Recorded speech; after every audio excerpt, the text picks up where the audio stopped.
Hello everyone, welcome back to my channel and today we will start our new chapter, that is chapter number 10 of class 11, cell cycle and cell division। कि cell का cycle कैसे चलता है और एक unicellular cell कैसे divide होता है, ये सारा चीज़ें हम इस चैप्टर के अंदर कवर करेंगे।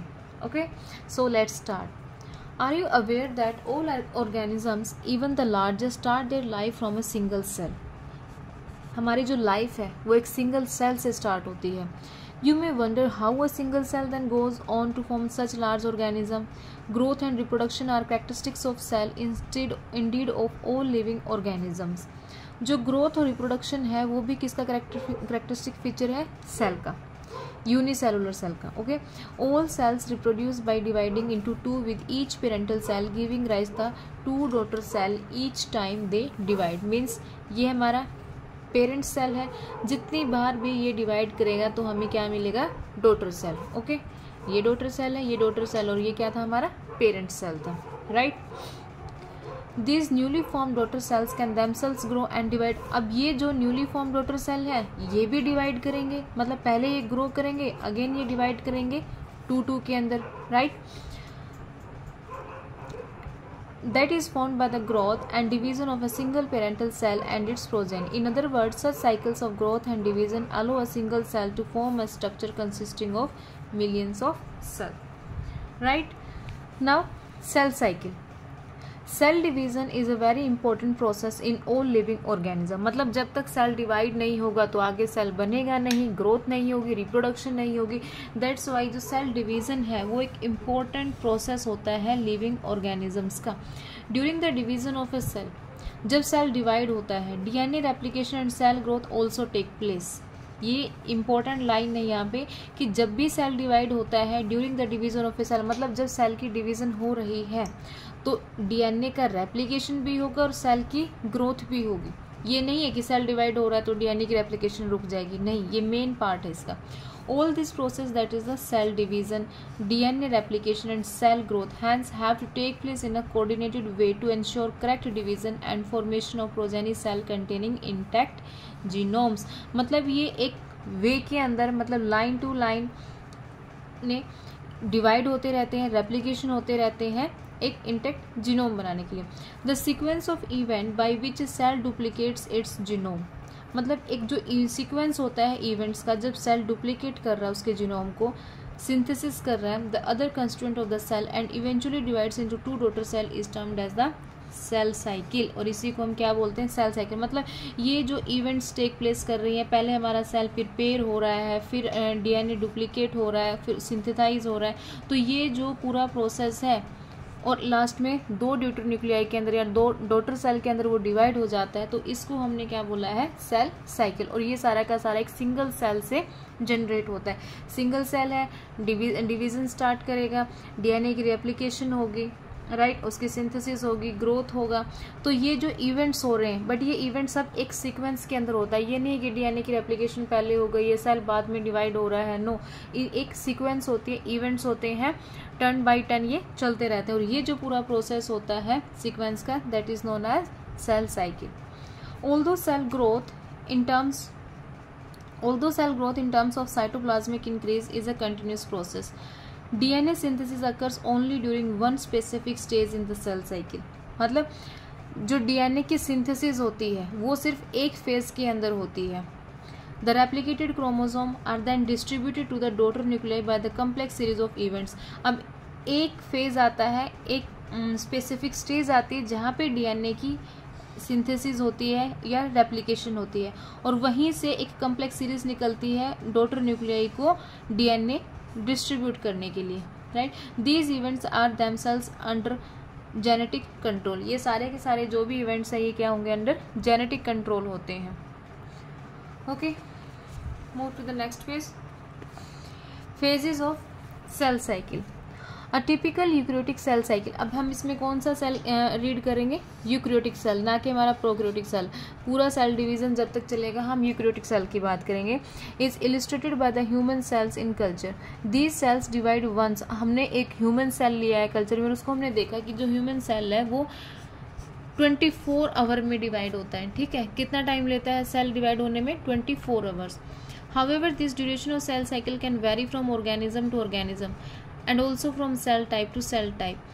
फॉर एग्जाम्पल ईस्ट, अगर हम ईस्ट का एग्जाम्पल लेते हैं तो उसका जो सेल है वो 90 मिनट लेता है डिवाइड होने के लिए, बट ह्यूमन का जो सेल है वो कितना टाइम लेता है 24 का. इसको लिखना भी है, ह्यूमन का कितना लेता है 24 आवर और ईस्ट का कितना लेता है हमारा 90 मिनट्स यानी कि 1.5 hour. The cell is divided into the 2 basic phase. जो सेल है उसके 2 बेसिक फेज होते हैं. First one is the interphase and second was the M phase और माइटोसिस फेज. इंटरफेज को हम प्रिपरेटरी फेज भी बोलते हैं, प्रिपरेटरी फेज, जहाँ पे सेल अपने आप को प्रिपेयर कर रहा है डिवाइड होने के लिए, राइट, कि उसको क्या क्या चीज़ें चाहिए, कौन सा आगे साइकिल उसको रन करना है, तो इसलिए हम उसको क्या बोलते हैं, प्रिपरेटरी फेज बोलते हैं इंटरफेज को.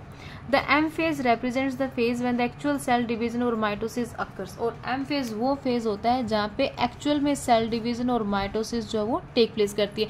इंटरफेज में कोई भी सेल डिवीजन नहीं होती है. इंटरफेज जस्ट एक प्रिपरेटरी फेज है होता है हमारा, बट एक्चुअल डिवीजन कब स्टार्ट होती है, हमारी एम फेज के अंदर स्टार्ट होती है. Interphase represent the phase between the 2 successive M phase. 2 successive M phase के बीच में होता है ये, राइट. मीन्स ये हमारा पूरा सेल साइकिल है,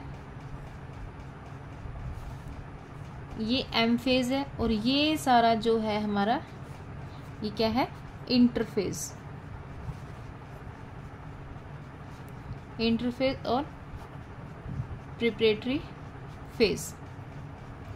इंटरफेज और प्रिपरेटरी फेज, और ये 3 पार्ट्स के अंदर डिवाइड किया गया है, G1, S and G2. G1 होता है ग्रोथ या फिर गैप फेज, ओके, ग्रोथ या गैप फेज. S जो होता है वो होता है हमारा सिंथेटिक फेज. इसके अंदर सिंथेसिस होता है. जो DNA की रेप्लिकेशन होती है वो भी S फेज के अंदर होती है. इसको हम आगे डिटेल में पढ़ेंगे, ये थोड़ा लेंथी है, ठीक है, इसको आगे हम डिटेल में पढ़ेंगे, right. So, successive and the interface represent the phase between the 2 successive M phase.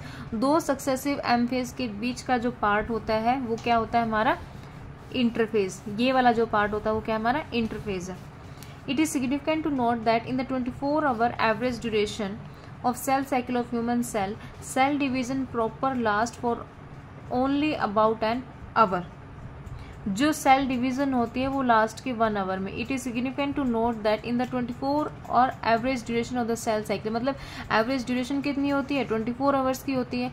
Cell division proper last for, और जो सेल डिवीजन होती है वो लास्ट के 1 आवर में होती है. The interphase last more than 95% of the duration of the cell cycle. मतलब 24 आवर लगते हैं इसको डिवाइड होने में, 24 आवर लगते हैं डिवाइड होने में. ये पूरा टाइम पीरियड कितना होता है 23 होता है. और ये एम फेज जो होता है ये 1 आवर लेता है. जो रियल में जहाँ पे हमारा सेल डिवाइड करता है उसको सिर्फ 1 आवर लगता है, और प्रिपेयर होने में उसको कितने लग रहे हैं 23 आवर. दैट्स वाई जो हमारा इंटरफेज है वो कितना पार्ट ले लेता है सेल साइकिल का, 95% of the duration cell cycle की इंटरफेज में जाती है. The M phase starts with the nuclear division. जो एम फेज है वो कहाँ से स्टार्ट होती है, हमारी न्यूक्लियर डिवीजन से होती है. और न्यूक्लियर डिवीजन को हम क्या बोलते हैं, कार्योकाइनेसिस. ये टर्म याद रखनी होती है, न्यूक्लियर डिवीजन. अगर न्यूक्लियस के डिवीजन की बात हो रही है तो उसके लिए टर्म है कार्योकाइनेसिस. और अगर साइटोप्लाज्म के डिवीजन की बात हो रही है, साइटोप्लाज्म डिवीजन, तो साइटोकाइनेसिस. ओके, ये टर्म याद रखनी होती है कि कार्योकाइनेसिस किसका है, न्यूक्लियर डिवीजन है. साइटोकाइनेसिस किसके लिए है, साइटोप्लाज्म के डिवीजन के लिए है. The M phase starts with the nuclear division. तो जो एम फेज है हमारा सबसे पहले न्यूक्लियस की डिवीजन उसके अंदर होगी, corresponding to the separation of daughter chromosome. Means जो डॉटर क्रोमोसोम है उनका सेपरेशन होगा, कार्योकाइनेसिस यानी nuclear division. And usually ends with the division of cytoplasm. और एंड कहाँ पर होगा, साइटोकाइनेसिस. मतलब जब एम फेज होता है, एम फेज में न्यूक्लियस की डिवीजन स्टार्ट होती है तो मीन्स वहाँ पे सेल साइकिल हमारा स्टार्ट हो चुका है. और एंड कब होता है सेल साइकिल का, जब हमारा साइटोप्लाज्म भी डिवाइड हो जाता है. और साइटोप्लाज्म की डिवीजन को हमने क्या बोला है, cytokinesis. The interphase so called the resting phase. जो इंटरफेज है वो क्या हमारा रेस्टिंग फेज है. Is the time during which the cell is preparing for division. अब यहाँ पे इंटरफेज का लिख रहा है कि इंटरफेज क्या है, रेस्टिंग फेज है। Cell is preparing for division by undergoing both cell growth and DNA replication in an orderly manner. मतलब सेल खुद को प्रिपेयर कर रहा है डिवीजन करने के लिए, ग्रोथ के लिए और डीएनए रेप्लिकेशन के लिए। जब वो खुद को प्रिपेयर कर रहा है तो सेल की ग्रोथ हो रही है, undergoing both cell growth and DNA replication in an ordinary manner. मतलब एक मैनर के अंदर, एक सीक्वेंस के अंदर ये सारी चीजें टेक प्लेस कर रही हैं। The interphase is divided into the 3 further phases, gap 1, synthesis phase and the gap 2।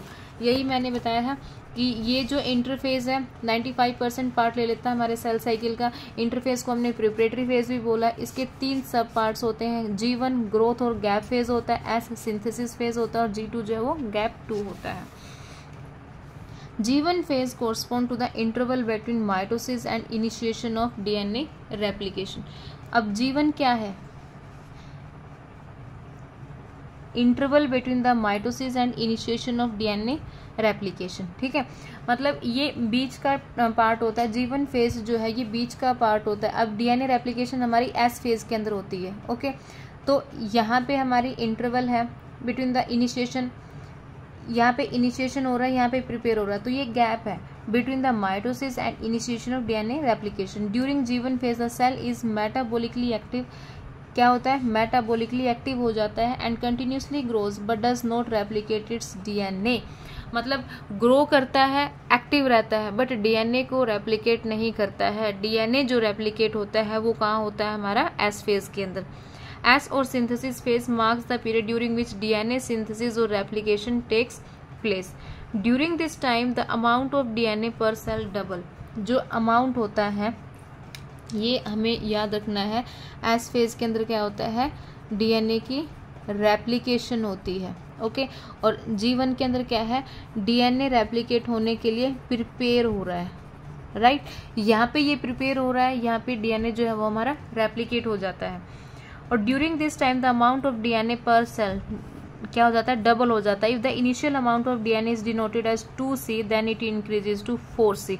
अगर इनिशियल में हमारा डीएनए क्या है, 2 क्रोमोसोम है, तो जब उसकी रेप्लिकेशन होगी तो किस में कन्वर्ट हो जाएगा, 4 क्रोमोसोम में कन्वर्ट हो जाएगा। However there is no increase in the chromosome number. Chromosome के नंबर में चेंज नहीं होता है। If the cell had diploid or 2n number of the chromosome at G1 even after S phase the number of chromosome remains the same, that is the 2n। Chromosome के number के अंदर change नहीं होता है। अगर हमारा cell पहले भी डिप्लॉयड है तो बाद में भी क्या रहता है, वो डिप्लॉयड ही रहता है। In animal cell during the S phase DNA replication begins in the nucleus. DNA की रेप्लिकेशन कहाँ स्टार्ट होती है, हमारी न्यूक्लियस के अंदर। DNA replication begins in the nucleus and the centriole duplicates in the cytoplasm. During the G2 phase, proteins are synthesized in preparation for mitosis while the cell growth continue. Okay, G1 phase क्या था, metabolically active रहता है, initiation होती है। G1 phase के अंदर initiation होती है डीएनए की रेप्लिकेशन की। ठीक है, S phase के अंदर डीएनए जो है वो रेप्लिकेट हो जाता है। और G2 phase के अंदर क्या है, प्रोटीन्स आर प्रोटीन सिंथेसाइज्ड हो जाते हैं in preparation for mitosis while cell growth continue. Okay, now move to the next phase. Some cells in the adult animals do not appear to exhibit divisions। मतलब कुछ sales होते हैं adult animal के अंदर जो डिवीजन शो ही नहीं करते हैं। फॉर एग्जांपल हार्ट सेल्स, ये इंपॉर्टेंट है कि जो हमारा हार्ट सेल है वो डिवीजन शो नहीं करता है। Okay, and many other sales divide only occasionally. और कुछ सेल ऐसे होते हैं जो ओकेजनली डिवाइड करते हैं एज नीड। मतलब जब उनकी रिक्वायरमेंट होती है या कुछ रिप्लेसमेंट होती है, वो सेल्स खराब हो चुके हैं, डेड हो चुके हैं, उनको रिप्लेस करने के लिए वो डिवीजन शो करते हैं। जैसे हार्ट सेल तो डिवाइड ही नहीं होगा। ठीक है, लीवर है, अगर लीवर हमारा डैमेज हो जाता है, कोई ज़्यादा ड्रिंक कर लेता है, उसकी वजह से लीवर जो है ख़राब हो जाता है, डैमेज हो जाता है, तो वो जब रीजनरेट होती है लीवर की, तो उस टाइम पे वो डिवीजन स्टार्ट करता है as needed to replace cells. मतलब उन पुराने सेल्स को रिप्लेस करने के लिए। That have been lost because of injury और cell death. These cells do not divide further. अब ये सेल जो है दोबारा डिवाइड नहीं होते हैं। Exit G1 phase two enter an inactive stage called the quiescent stage. और ये यहाँ पे मोस्ट इंपॉर्टेंट है, ये क्वेश्चन बहुत बार आता है कि क्विसेंट स्टेज क्या है। Okay, cell in this stage remains metabolically active. ये वो स्टेज है जब सेल मेटाबॉलिकली तो एक्टिव रहेंगे बट वो डिवाइड नहीं होंगे जब तक वो रिक्वायरमेंट नहीं पड़ेगी। मतलब जब उनकी रिक्वायरमेंट है वो तभी डिवाइड होंगे, अदरवाइज वो क्या रहेंगे, इनएक्टिव स्टेज के अंदर रहेंगे। Cell in this stage remains metabolically active हैं but no longer proliferate unless called on to do so depending on the requirement of the organism. मतलब जब तक ऑर्गेनिज्म को रिक्वायरमेंट नहीं होगी तब तक वो डिवाइड नहीं करेंगे, वो किस स्टेज में रहेंगे, इनएक्टिव स्टेज के अंदर रहेंगे। ओके, सो क्लियर हुआ आपको कि क्वेश्चन स्टेज क्या होती है, जी नोट स्टेज क्या होती है। In animals mitotic cell division is only seen in the diploid somatic cells. किसमें देखने को मिलती है, हमें डिप्लॉइड सेल्स के अंदर देखने को मिलती है। कुछ एक्सेप्शन हैं, for example male honey bee जिसमें हमें हैप्लॉइड सेल में माइटोसिस देखने को मिलती है। Against this the plant, but plant जो है वो बोथ हैप्लॉइड और डिप्लॉइड सेल दोनों के अंदर माइटोटिक डिवीजन शो करता है। Animal cell diploid somatic cells के अंदर डिवीजन शो करता है, बट एक एक्सेप्शन है मेल हनी बी का जो हैप्लॉइड सेल में माइटोटिक डिवीजन शो करती है, बट जो हमारे प्लांट्स हैं वो हैप्लॉइड और डिप्लॉइड दोनों सेल के अंदर माइटोटिक डिवीजन शो करते हैं। From your recollection of examples of alteration of generation in plants identify plant species and stages at which mitosis is seen in haploid cell. ये हमने चैप्टर 3 में पढ़ा था कि किस में mitosis is seen in haploid cells. Okay, so हमने आज क्या रीड किया है, एक और मैं यहाँ पे आपको सर्कल बना के दिखाती हूँ उसका सेल साइकिल का कि किसको कितना टाइम लगता है। ये ह्यूमन कल्चर है, ह्यूमन कल्चर का सेल लिया है, राइट, जिसको कितना लग रहा है 24 आवर। ये हमारा एक सेल साइकिल है। एम फेज है, G1 phase, S phase and G2 phase, right.